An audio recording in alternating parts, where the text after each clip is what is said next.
ఆగమ్మా, నీతో ఓ విషయం మాట్లాడాలి. చెప్పండి ఆంటీ. పద్మ, ఆగాది ఆగు. పద్మమ్మ, నేను చెప్పేది ఒకసారి విను. నేనంటే నీకు ఉండ్రా, ఒక్క మాట. మళ్ళీ ఎందుకు ఇలా పద్మమ్మ, నీ అన్నానని బాధ నాకు అర్థమవుతుంది. నువ్వు ఒక్క నిమిషం రా. నేను ఇలా అన్నానని నువ్వు ఫీల్ అవ్వకూడదు, సరేనా? లేదండి. ఏంటంటే ఒక్క నిమిషం, అది ఒక్క నిమిషం. ఆ రోజు చిరు మీ ఇంటికి వచ్చినప్పుడు స్వీట్స్ పట్టుకొచ్చాడు కదా, ఆ డబ్బా, పనీర్ జిలేబీ డబ్బా, అది నీ దగ్గరే ఉండిపోయింది. ఎన్నిసార్లు గుర్తు చేసినా మర్చిపోతున్నాడు. ఈసారి అటువైపు వచ్చినప్పుడు గుర్తుగా పంపిస్తావా? అది బంగారం పోయినా పర్వాలేదు, ఆ డబ్బా అంటే నాకు చాలా సెంటిమెంట్స్. మర్చిపోకుండా పంపిస్తావా కదా? సరే సరే పంపిస్తాను. చెప్పేశాను. ఏంటి డబ్బా?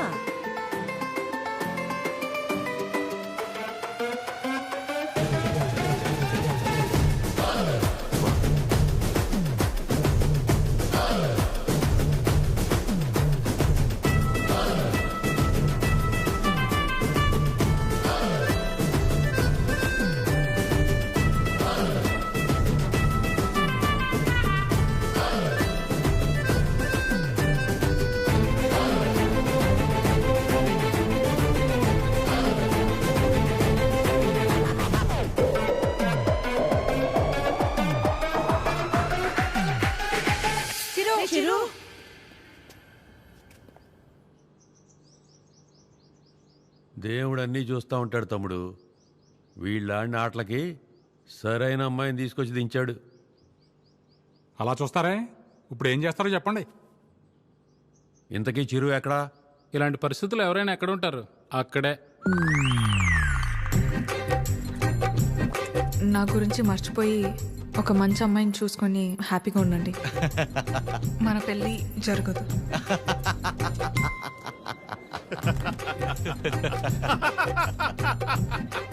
చీరు, నువ్వు ఇంతలా నవ్వుతున్నావంటే నీ లవ్ సక్సెస్ అన్నమాట. నువ్వు అనుకుంటున్నట్టు ఇది ఆనవు కాదురా పని. కోపం, బాధ, ఫ్రస్ట్రేషన్, ఇరిటేషన్, డిప్రెషన్, టెన్షన్, వీటన్నిటికంటే పైన ఓ లేరు ఉంటుందిరా. అందులోకి ఎంటర్ అయ్యామనుకో, మౌత్ ఇలా ఓపెన్ అయిపోయి నవ్వులా కనిపిస్తుంది అనమాట. సూపర్ రా. మరి అంతలా తాకరా, మీ ఫ్యామిలీ లేడీస్ ఫీల్ అవుతారు. అసలు ఇలాగ ఫీల్ అయితే తాగడానికి కారణమే వాళ్ళు కదరా. ఓ, అయితే యువర్ అన్స్టాపబుల్ రా. కొట్టే మందు కొట్టే. చూపే బంగారమాయనే. చెప్పురా. అది స్టెప్పురా.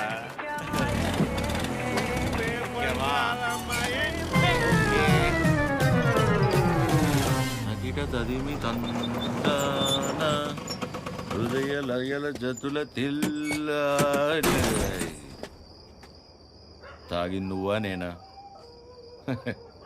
సగమ కదు కదు కదు తక్క చిమ్మి తక్క చిమ్మి తక్క. వచ్చారు దేవతలారా రండి.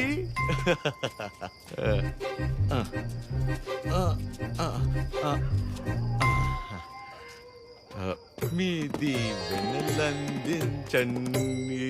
రే చిరు, ఏంటి నాన్న తాగొచ్చావా?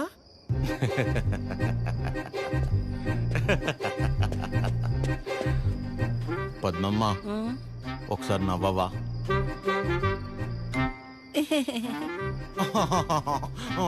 ఇంకొంచెం నవ్వవా? ఏవి ఏవి ముత్యాలు రాలేదే? నవ్వితే ముత్యాలు రాలనవుగా. రే చిరు, యు పిల్ల పొట్టిగా ఉందా? నీ ముగ్గురైన ప్రభాసా చేసుకోలేదా పెళ్ళి? బానే ఉన్నారుగా అందరూ. మీరేమో పెళ్ళి అనే పరీక్ష లాక్డౌన్ లో స్టూడెంట్స్ లా రాయకుండానే పాస్ అయిపోయి నాతో మాత్రం రాయిస్తూనే ఉంటారా? చిరు, మీరెళ్ళి లోపలికి రా, మాట్లాడుకుందాం. Go go go.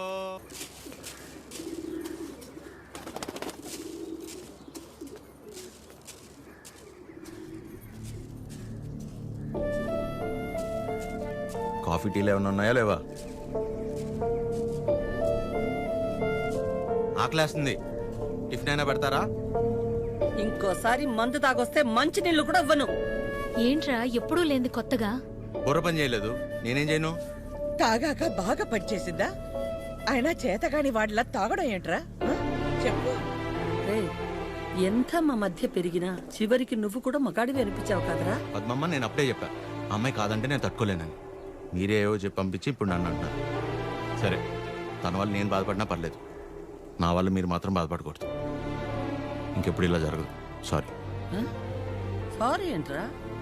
అది ఆద్య అమ్మని కలిసి ఒకసారి మాట్లాడదామా? అన్నయ్య, కీర్తనకు వచ్చిందన్నయ్య, కిందుంది.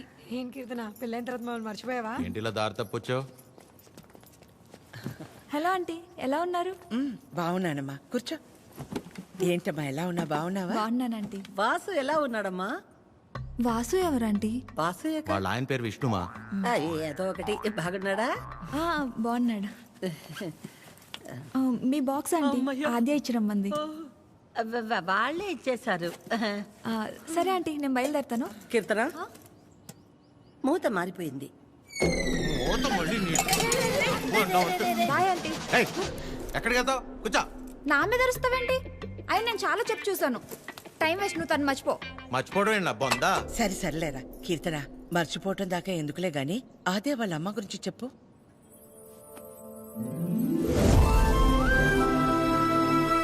ఆంటీ పేరు వకుల. ఒక చిన్న స్మాల్ స్కేల్ ఇండస్ట్రీలా స్టార్ట్ చేసి ఇవాళ దాదాపు కొన్ని వేల మంది వర్క్ చేస్తున్న ఇండస్ట్రీని రన్ చేస్తున్నారు. అది సరే కీర్తన, మ్యారేజ్ అంటే తనకెందుకు అంత మంచి ఒపీనియన్ లేదు? పెళ్ళయ్యాక మీ అబ్బాయి మా ఇంటికి వచ్చేస్తాడా? అదెలా వీలవుతుంది? వాడు మగాడు కదండి. మీరు మీ అబ్బాయిని పెంచినట్టే నేను నా కూతుర్ని పెంచాను. ఇంకో ఇంటికి వెళ్ళిపోతుంది కదా అని ముట్టుకోకుండా ముద్దు పెట్టుకోకుండా నేనేం పెంచలేదు. నా కూతుర్ని ఎలా పంపను? మా వాడు మగాడండి. పోనీ పిల్లలు పుట్టాక తను ఇంట్లోనే ఉండి వాళ్ళని చూసుకుంటే మా అమ్మాయి ఉద్యోగం చేస్తుంది, పర్లేదా? అదెలా కుదురుతుందండి? మా వాడు మగాడు కదా. మా అమ్మాయిని మీ అబ్బాయికి ఇవ్వడం కుదరదు. ఏ? మీ వాడు మగాడు కదండి. అంటే ఏంటి? మా చిరు వాళ్ళ ఇంటికి వెళ్ళి వంట వండి అంట్లు తోమి పిల్లలు ముడ్లు కడితే తను ఉద్యోగానికి వెళ్తుందా? నువ్వు ఆపు, నువ్వు చెప్పు.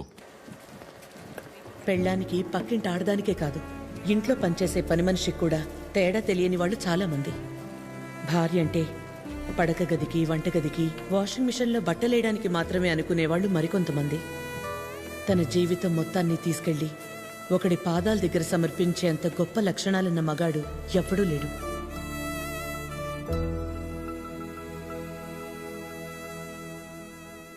అంతెందుకు ఆంటీ, నా పెళ్ళికి ఇన్వైట్ చేద్దామని వెళ్ళాను. మీ ఇంట్లో ఏమంటున్నారు? ఆ జనరేషన్, పైగా జాయింట్ ఫ్యామిలీ కదా ఆంటీ, పెళ్ళికి రామన్నారు. 4-5 కుటుంబాలు కలిసుంటే మా జనరేషన్లో జాయింట్ ఫ్యామిలీ. ఇప్పుడు మొగుడు పెళ్ళం కలిసుంటేనే జాయింట్ ఫ్యామిలీలా ఫీల్ అవ్వాల్సి వస్తుంది. జాగ్రత్త. అబ్బో. ఏమైనా అనువకళ, తల్లే కూతురు పెళ్ళొద్దంటుంటే నలుగురు వింతగా అనుకుంటారు. మా అమ్మ వాళ్ళమ్మ దారిలో నడిచింది, నన్ను తన దారిలో నడవమంది. నా కూతురునైనా కొత్త దారిలో నడవని. ఆ నలుగురు గురించి ఆలోచించి నేను పోగొట్టుకున్నది చాలదా? ఆచే విషయంలోనైనా నన్ను జాగ్రత్త పడి. నువ్వన్నా చెప్పాద్యా. అమ్మ చెప్పింది కదా ఆంటీ. కూతురు విషయంలోనే తను ఆ నిర్ణయం తీసుకుందంటే ఎన్ని బాధల్ని దాటి ఉండాలి. అలాగని అలాగే వదిలేస్తామా? ఎందుకు వదిలేస్తాం? ఏ ఆడదైనా సరే తన జీవితం మొత్తాన్ని తీసుకొచ్చి సమర్పించేంత గొప్ప లక్షణాలతో పెంచాం మన చిరుని. ఇలా చెప్పే ప్రేమించేలా చేశారు. నువ్వు ఊరుకొన్నానా? నీ గురించి నీకేం తెలుసు? నేను చెప్తున్నాను, ఆద్య వాళ్ళ అమ్మకి నువ్వు ఖచ్చితంగా నచ్చుతావు. నచ్చాలంటే ఆంటీకి దగ్గర అవ్వాలి కదా. దానికి నువ్వు ఉన్నావు కదా. నేనుండడం ఏంటి? నీ పెళ్లి మా ఇంట్లో పెళ్లిలా చేయలా, నిన్ను మా ఇంట్లో పిల్లలా చూడలా. ఇంతేనా నువ్వు మమ్మల్ని అర్థం చేసుకుంది? అవసరమైతే మీరు ఎవరూ లేకుండా నేను రెండోసారి పెళ్లి చేసుకుంటాను, అంతేగాని నన్ను ఇందులో ఇన్వాల్వ్ చేయొద్దు. అయినా నువ్వు హెల్ప్ చేస్తుంది టీ అన్నయ్య కోసమే కాదు, నీ ఫ్రెండ్ ఆద్య కోసం కూడా. అది గుర్తుపెట్టుకో. ఏం చేయాలో చెప్పు. One small help.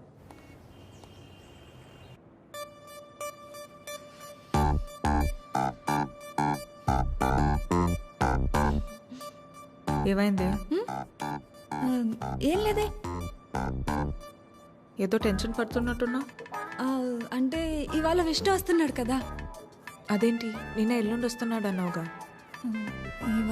ఇవాళే వస్తున్నాడు అంటున్నాగా. ఏదో అయింది. ఆద్య, నా బ్యాటరీలో ఫోన్ అయిపోయింది. ఒకసారి విష్ణు ఫోన్ ఇస్తే నీకు కాల్ చేసిస్తా. బ్యాటరీలో ఫోన్? వాడు వస్తాడో రాడో అన్న ఎగ్జైట్మెంట్లో ఒకసారి నీ ఫోన్ ఇస్తావా? Thank you.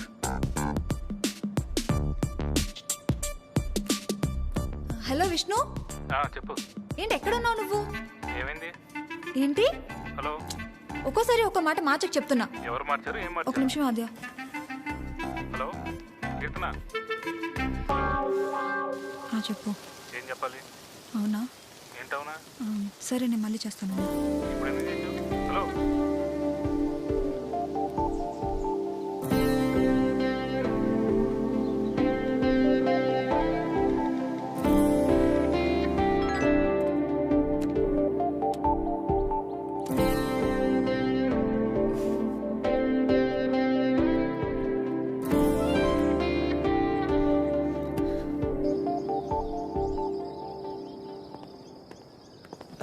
నమస్తే.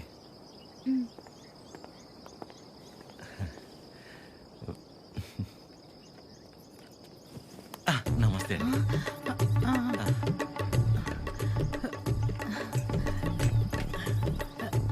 నమస్తే. ఏయ్, ఆవిడ పని మనిషి. అయితే ఏంటి, ఆవిడ షియే కదా, రెస్పెక్ట్ ఇస్తే తప్పేంటి? హలో. నమస్తే. కూర్చోండి.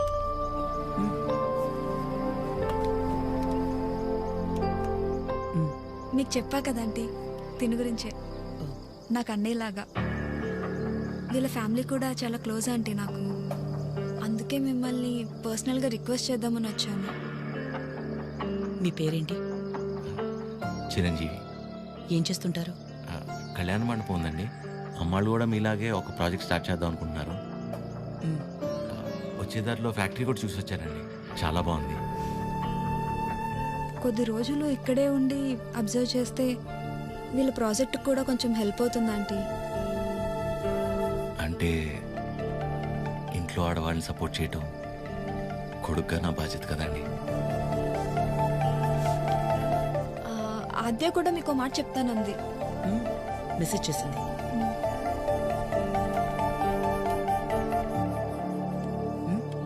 ఆంటీ ఎప్పటి నుంచి రమ్మని?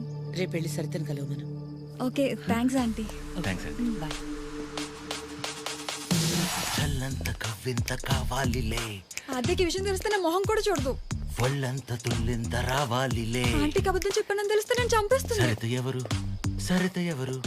సరిత సరిత సరిత సరిత సరిత ఎవరు? రేపు వెళ్తావుగా, తెలుస్తుంది. రేపు తెలుస్తుంది, రేపు తెలుస్తుంది. ఇదంతా బానే ఉంది కానీ హత్యకు తెలియకుండా వెళ్ళటమే కరెక్ట్ కాదేమో అనిపిస్తుంది.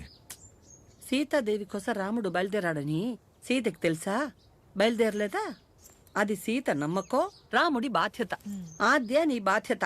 నువ్వు ఒక్కదానివి చాలే. అదేది అసలు రామాయణంలో. సరే, సరే. అరే ఉండు ఉండు ఉండు. ఆద్య కూడా నువ్వంటే ఇష్టం అని తెలుసు కాబట్టి మేం కూడా నిన్ను సపోర్ట్ చేస్తున్నాం. నువ్వు అక్కడికి వెళ్ళడం వల్ల నువ్వు ఆద్య ఒక్కటవ్వకపోయినా పర్వాలేదు, కానీ నీ వల్ల తనకి వాళ్ళ అమ్మకి మధ్య ఇంత దూరం కూడా రాకూడదు. సరే సరే, okay, bye bye bye bye.